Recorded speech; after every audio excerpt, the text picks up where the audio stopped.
के छ हो हुकुमवासीहरू हालखबर मर्यौ कि जिउँदैछौ? अनि तिमीहरूको खुकुरीको हालखबर के छ नि? धार छ कि खिया लाग्यो?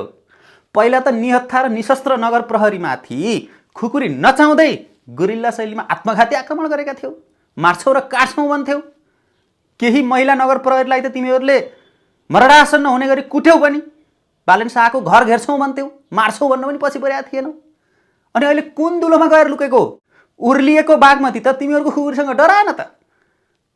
20 मिटर मात्रै होइन 40-50 मिटरसम्म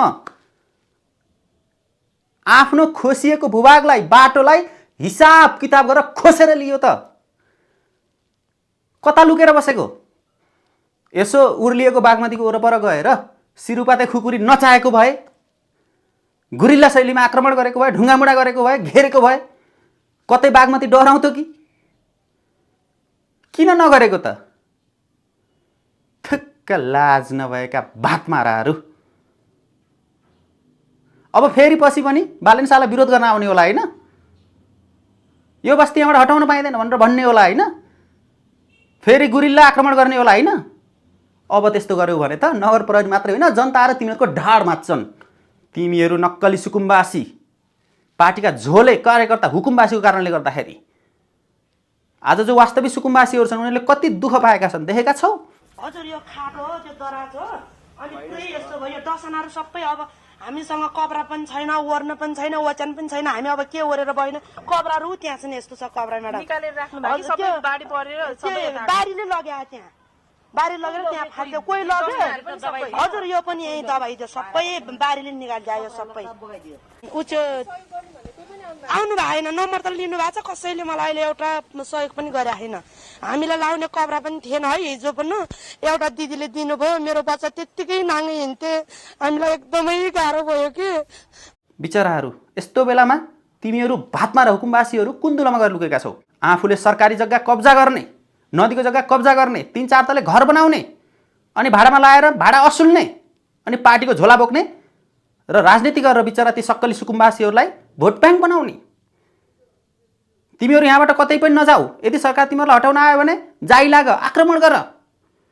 यदि त्यति गर्यौ भने तिमीहरूले यही जग्गा प्राप्त गर्छौ। यदि यो जग्गा प्राप्त गरेनौ भने पनि काठमाडौँको अन्य कुनै जग्गाको लाल पूर्जा प्राप्त गर्छौ भनेर उक्साउने, उनीहरूलाई आक्रमक गराउने। अनि जब बाढीले आएर बगाउँछ, बिचराहरूसँग खाने बस्ने ठाउँ छैन, पीडित छन्, त्यसपछि भाग्ने। यो नारायण परिश्रमी भन्ने जन्तु अहिले कता मर्यो? संयुक्त राष्ट्रिय सुकुम्बासी मोर्चाको अध्यक्ष रहेछ, जुन एमालेको भातृ सङ्गठन रहेछ। यसको काठमाडौँमा 4 तले घर रहेछ, भाडामा लाएर खाएको रहेछ, त्यो पनि सरकारी जग्गामा। पहिला त खुब वास्तविक सुकुम्बासीहरूलाई उक्साएको थियो, नगर प्रहरीमाथि जाइ लाग्ने बनाएको थियो, खुकुरी नचाउने बनाएको थियो, केही महिला प्रहरीलाई त घाइते पनि बनाएको थियो ढुङ्गाले हानेर। आज कता मरेछ? बिचरा वास्तविक सुकुम्बासीहरूको यो हालत हुँदाखेरि आएर सहयोग गर्नु पर्दैन? थुक्क भातमाराहरू। साथीहरू, डाक्टर बाबुराम भट्टराईको बेलामा 2072 सालमा काठमाडौँको नागार्जुनमा रानीमन नजिकै एउटा अपार्टमेन्ट बनाइएको छ सुकुम्बासीको लागि भनेर।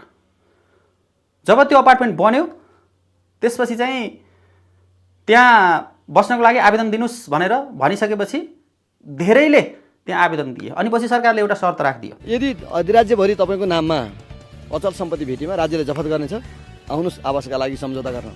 तर त्यति बेला के गर्यो भने 17 जना बाहेक अरू सबैले निवेदन फिर्ता लिए। त्यसैले वास्तविक सुकुम्बासी को हो, छनौट हुनुपर्छ, छानबिन हुनुपर्छ भनिसकेपछि हेर्नुहोस् त, सबै पार्टीका झोले कार्यकर्ता र हुकुमवासी मात्र रहेछन् त्यो हडप्न खोजेका। साँच्चीकै सुकुम्बासीहरूको त पहुँचै रहेनछ त्यहाँ। अहिलेसम्म पनि त्यो भूत बङ्गाला जस्तो बनेको छ, त्यहाँ सुकुम्बासीहरू जानै मान्दैनन्। किन जान मान्दैनन् भने यिनै हुकुमवासीहरूले उक्साएर काठमाडौँमा लाल पूर्जा मिल्छ, जग्गा मिल्छ भनेर त्यसैमा राजनीति गरिरहेका छन्, त्यही भएर जान मान्या छैन। तर अस्तिको बाढीको घटनापछि साँच्चीकै सुकुम्बासीहरू एकदमै पीडित छन्।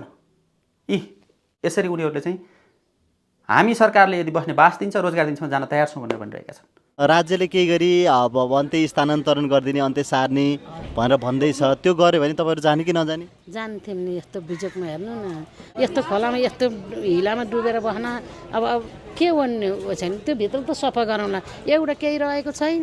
राज्यले एउटा अर्को तपाईँहरूलाई सहज ठाउँ दियो भने तपाईँहरू छोडेर जान तयार हुनुहुन्छ? तयार हुन्छ भानु, के भने सधैँ यस्तो वर्षपछि यसो गरेर बसेर यस्तो बिजोग नखाएर भोकै भोकै नसुतेर हिँड्नुभन्दा त बरु कमाएर एक तातो त खानु पाइन्छ नि सेभरेटमा हो नि होइन यहाँ त अब सामान केही छैन लुगाफाटो के लाउने केही छैन भिजीको सबै के पकाएर खाने के लगाउने केमा पकाउने केही पनि छैन पकाउने कुरो त केही छैन सर मका त त्यसकारण सरकारले छिटोभन्दा छिटो नक्कली र सक्कली सुकुम्बासीलाई पहिचान गरेर जो नक्कली सुकुम्बासी अथवा हुकुमबासी छन् तिनीहरूलाई कारबाही गरेर जो सक्कली सुकुम्बासी छन् तिनीहरूलाई छिटोभन्दा छिटो राहत दियोस् र उनीहरूलाई बस्ने बासको र रोजगारीको व्यवस्था गरिदियोस्। जय मातृभूमि।